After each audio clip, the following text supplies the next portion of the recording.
Hi, I'm Kristen Rawcliffe and I'm an artist and art tutor.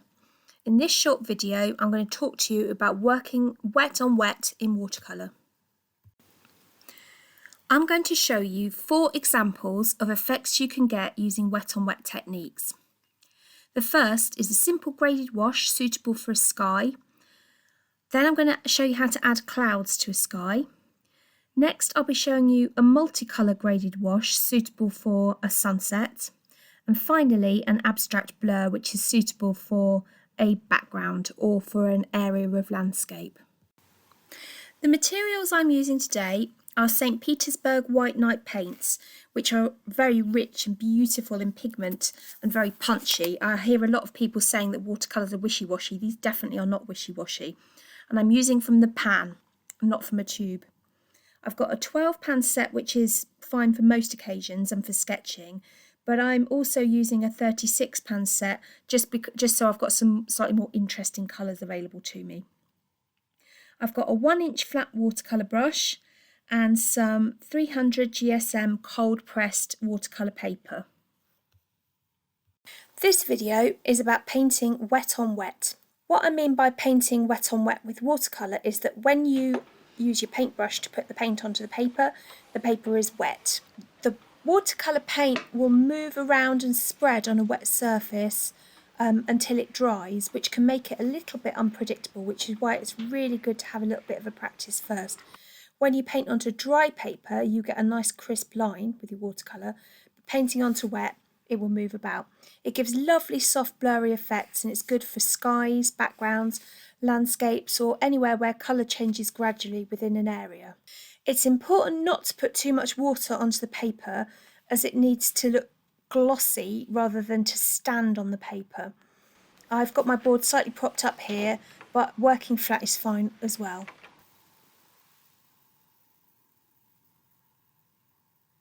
I'm going to use a big brush for covering the paper. I've just taped off different pieces of paper to show you different examples. I'm using a big brush and I'm just using it to drag the water forwards and backwards.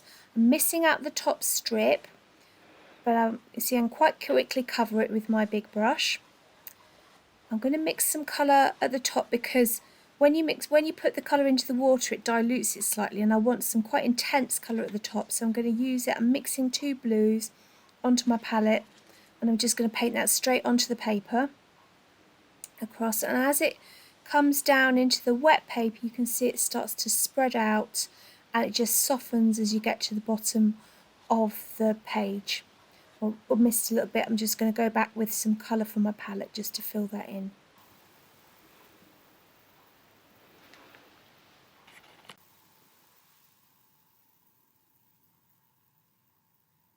So now I'm going to do the same thing again. I'm going to paint the same blue sky gradient, just a very simple blue sky gradient. So I'm wetting the bottom of the paper again, just making sure I haven't got too much water on and that the paper is glossy rather than having standing water. I'm going to mix up some more blue on my palette, which is just as a white ceramic plate. That's all my palette is, a white ceramic plate. I'm painting it on so it's nice and intense at the top, and then it starts to spread out and merge together and get lighter as I go down the page. Now there's not a brilliant gradient on this. There's a bit too much of a jump from one tone to the next, so very, very, very carefully putting some more paint back on. You have to be really careful doing this and do it very lightly, because sometimes you can actually remove paint. So now I'm going to make some clouds. So scrunched up some paper towel, some wet paper towel, and I'm just using it with a slight point to it to dab out some cloud shapes. Have a look at the clouds in the sky to see what sort of shape they are before you do this. But it's quite simple, really effective way to just make some watercolour clouds in the sky.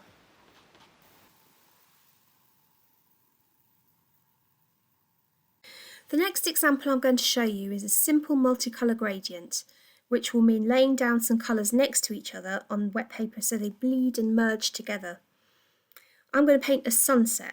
Sunset is a range of warm colours that sit next to each other on the colour wheel, and if you don't know what that means, then basically it means they go from yellow to orange to red.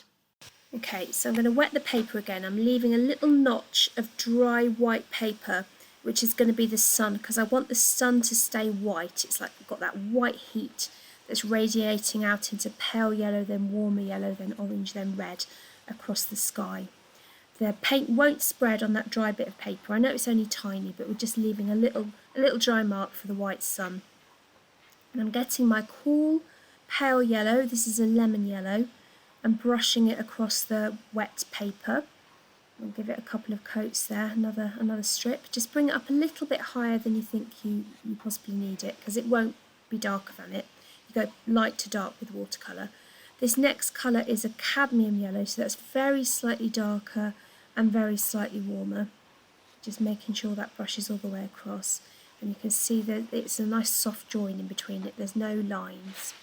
I'm mixing an orange now because I don't have an orange on my palette. I've got quite a limited choice of colours in there. So just a yellow and a red. It's actually cadmium yellow and cadmium red that I'm mixing, which is a warm yellow and a warm red, to make an orange, which I'm then brushing across. You have to work fairly quickly when you do this, because if the paper dries, you'll start to get lines, crisp lines when the brushes go down, so it needs to be wet. And then I'm putting some cadmium red back across the top, so that looks nice and warm, and you get that nice spread from orange to yellow, which is very satisfying.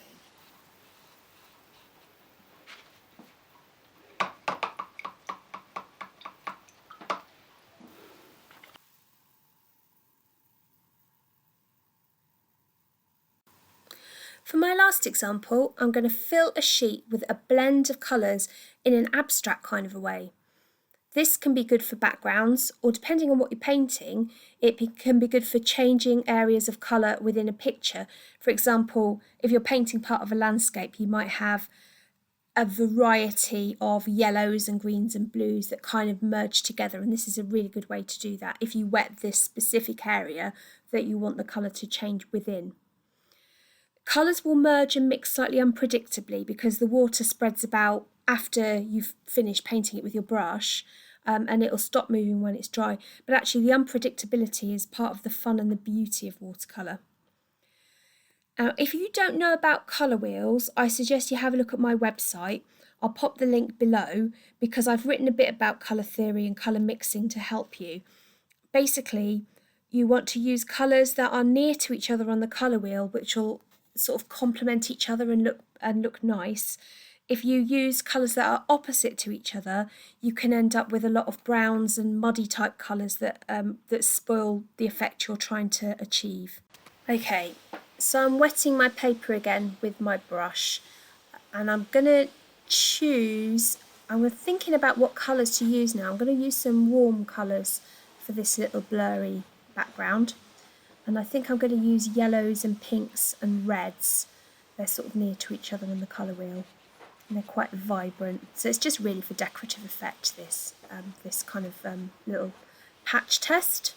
So I'm using possibly a little bit too much water on here, but it doesn't really matter quite so much when you're doing an abstract blur, because, and particularly as my board's tipped up, the water will sort of drip slightly and fall as it goes.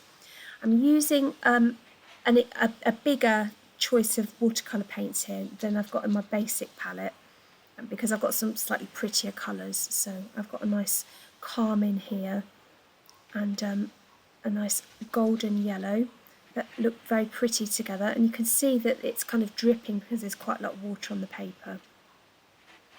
Now, because I've taped this off, when I take the tape off when it's dry, I'm going to get nice crisp edges on it, but if you were using a blurry background, you might want to let it sort of drip and run so it looks more loose around the edges. So yeah, I'm repeating the same colours. You can see I'm putting them down in patches because they will still keep merging and running together, and it'll look completely different when it's dry. Watercolour actually dries a bit lighter. Oh yeah, I'm just wiping off some runs there. There's definitely too much water on this bit of paper here. And just filling it all in. So in a moment I'll show you what all these look like when they are dry.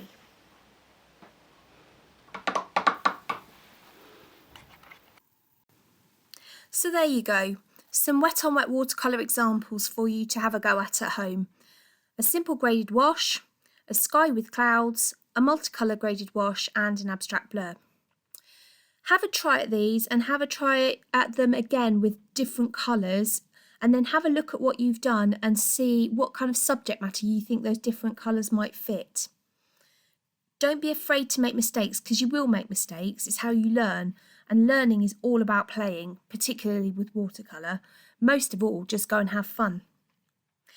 For more tutorials and blogs and to see my work, visit www.kristinrawcliffe.co.uk, the link's below, and I'd love to know how you get on.